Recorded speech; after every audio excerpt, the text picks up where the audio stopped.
วัดนี่อาจารย์มาเฮ็ดกิจกรรมกินเนาะ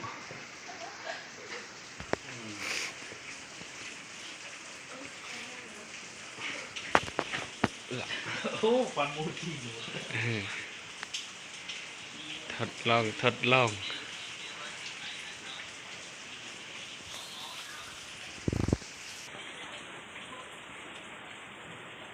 เดินลงไปก่อนเบิ่งก่อนหน่อยหนึงฮอด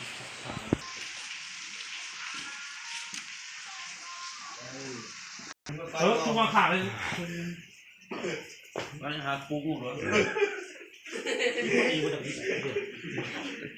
กลางคืนนี้ขึ้นมาดีเนาะ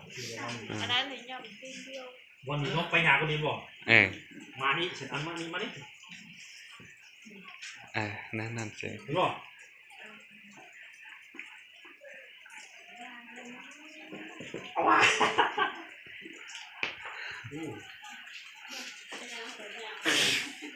ตึกกันแล้วกิจกรรมชินะยังไปหาคนนี้วันนี้อ่ะมาโตวันนี้ยากหรอวันนี้เบิ่งขึ้นเขาเฮ็ดนั่นเชิงอาจารย์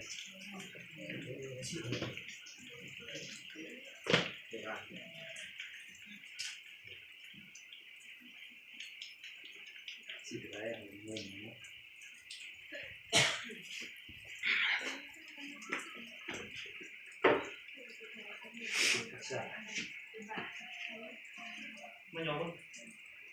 มเดินขนาดเดี๋ยวมันบุกเขาทั้งนั้นบ่เดินปัดทองข้างในมันเนาะมือเน็ตก็โผล่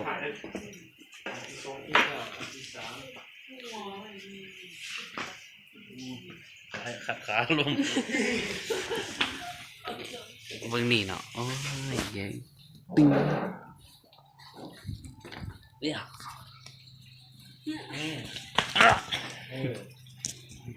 เริ่มแล้วนี่นะจังหวะที่เปียงโอ้นั่นนี่เอ้ย